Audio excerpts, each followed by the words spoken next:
Welcome back to Nick Lenz's Comic Corner, classic, less known classic. This is episode number 2508 and double number 2402.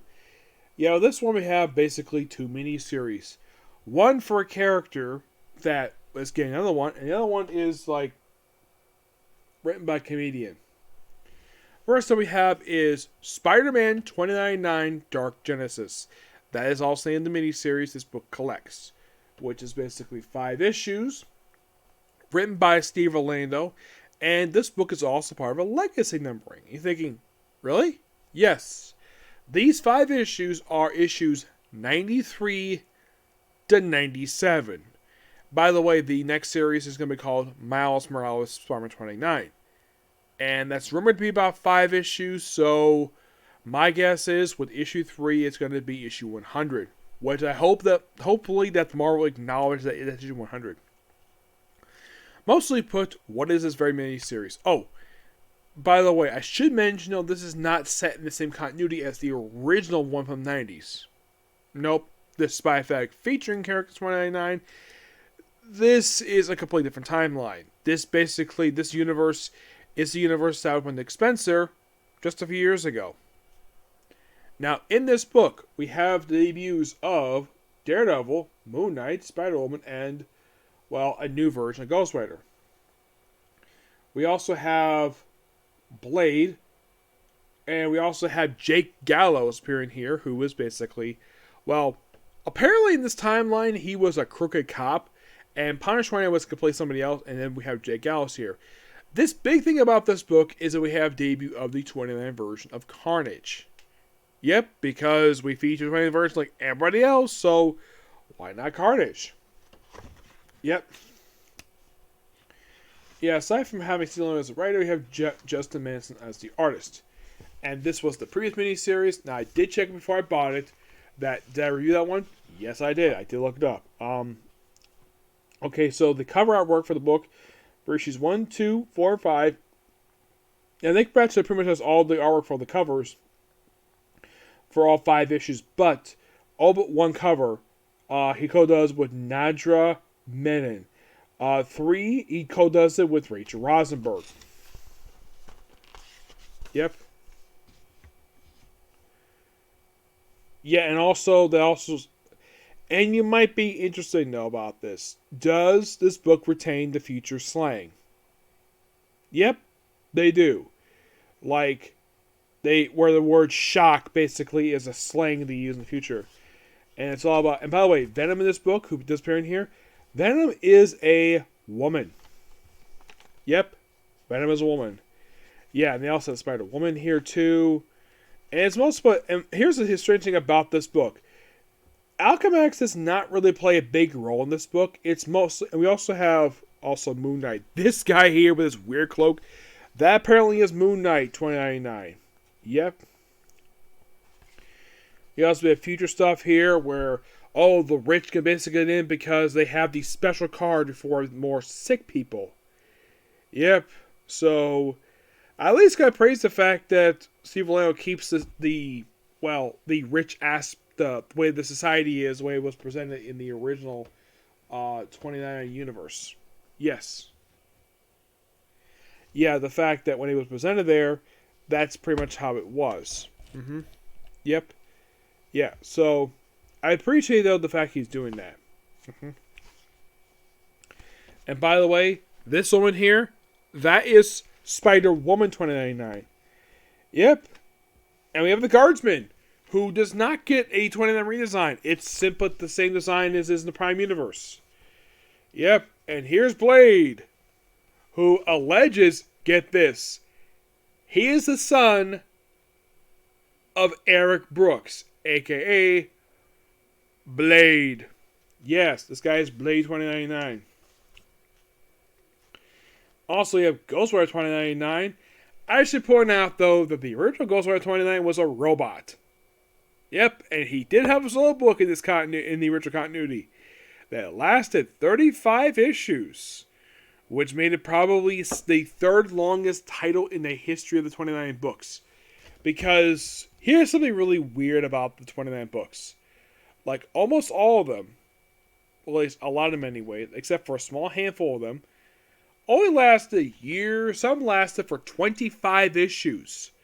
Probably the shortest book on that original line was Fantastic Four at only 8 issues. Hulk had a book under this line, and this book lasted for frickin' 10. There's a new character, Ravage, 25 issues. I think Punisher was 25 issues as well. I think X-Men, I think that was like 30 issues, I think it was. But if you are thinking, what book had the highest number of issues for ending? Doom. Spider-Man 29 had the second highest at 44. 44. Which all but the last 2 issues are written by Peter David. The reason why he didn't finish writing that book, because the editor of that line got fired. So all the writers quit. And that's why the line failed, because the editor got fired. That's what I've heard anyways. But, yeah. Oh, and we also have the appearance by, apparently Jake Gallows is alive here, and he's become, well, like he normally does, Punisher 29, except that, wow, like, I read a line, this is described as simply, apparently, like, the only thing alive of him is part of his head, his look like his lungs and a few body parts. It's like on a table, like he's cyborg. And here's Jake Gallows, the Punisher, which I've heard this is a RoboCop ripoff. Well, basically inspired RoboCop. Yeah, that's most of what it is. Yeah. But this miniseries, oh, by the way, here's Daredevil 2099.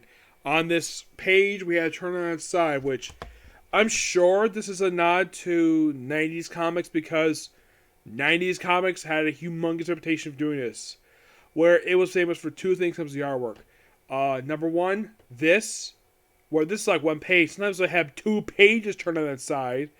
Another was basically a lot of the women were drawn on some books where one person described as like, oh, let's have implied that the women's spines are made of rubber, so we have to have the boob butt pose. Yep, that was a common thing in the 90s. A lot of books had it, but here's the thing though.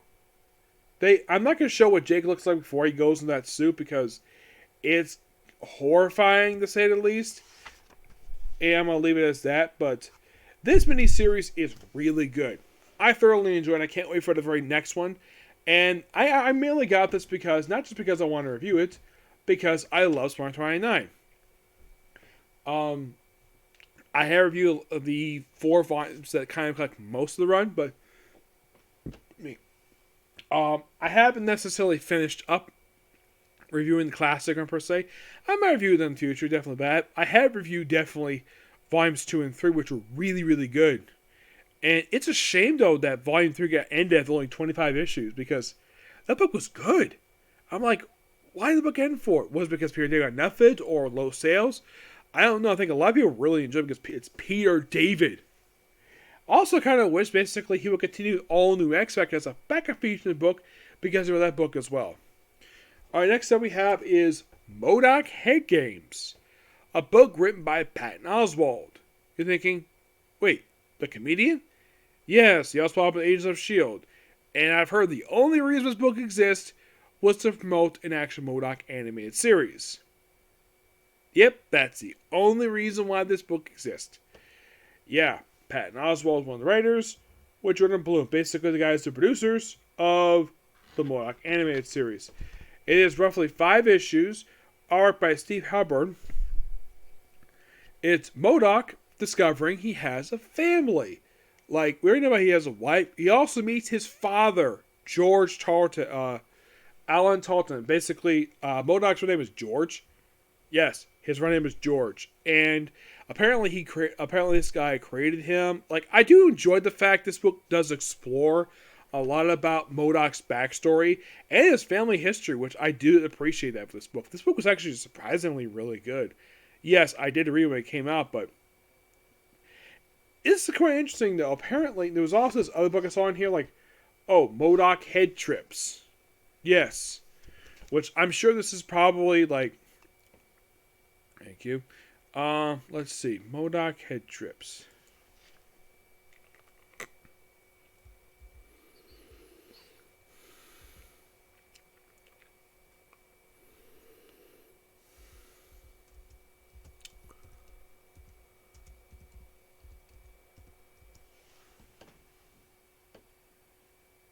Let's see if I can find it here because, like, when I saw this, I'm like,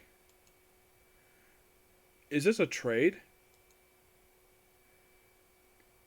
Like this, yeah, this is.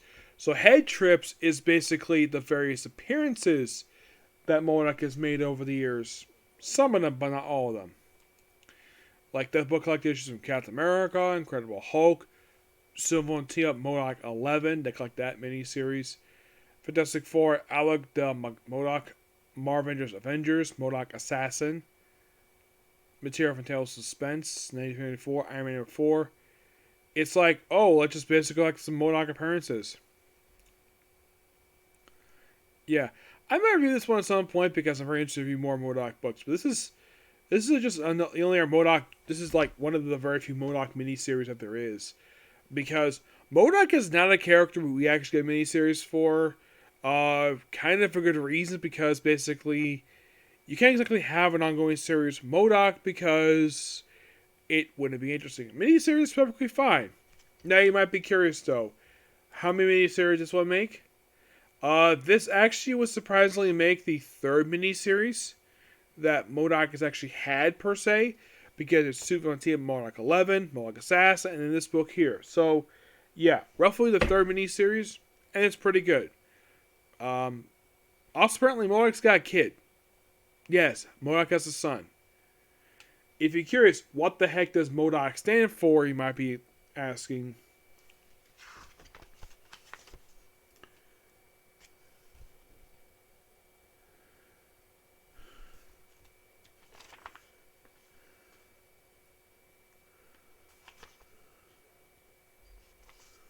Okay, what does it stand for? It stands for, if I can find it here,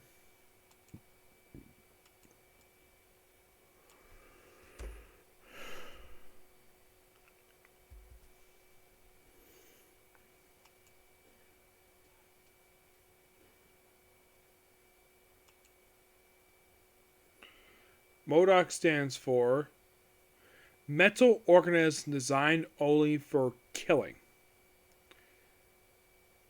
That's what it's called. He's been called that since Tailspin's 94. He was also called Metal Organism Designed Only for Computation. Here's the weird thing of M.O.D.O.K. He's been depicted mostly as an enemy of mostly the Hulk and Iron Man over the years. Yeah, currently there is his clone named M.O.D.O.K Superior, and he is the current M.O.D.O.K.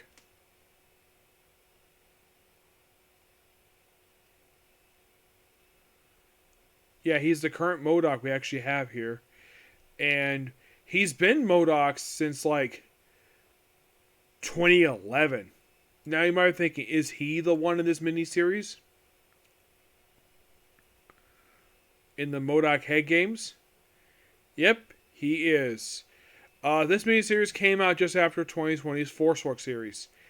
And of course, you might be thinking, what the heck did you consider this miniseries wrapped up? Well, he's appeared very sporadically. This year's Shang-Chi, a couple of views of X-Men, Damage Control.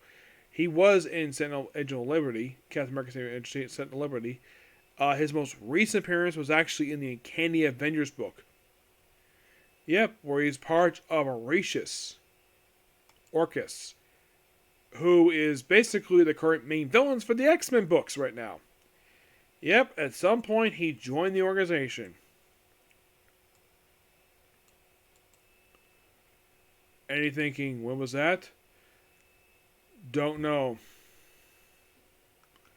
He just joined, which to me doesn't seem much sense for M.O.D.O.K to join them anyways.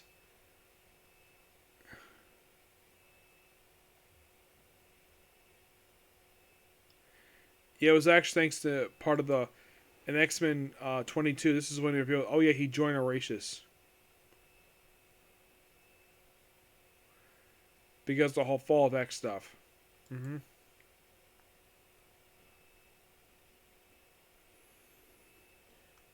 Yeah. But this book is just quite fun. Yep. I give this book roughly a 9 out of 10. Yep.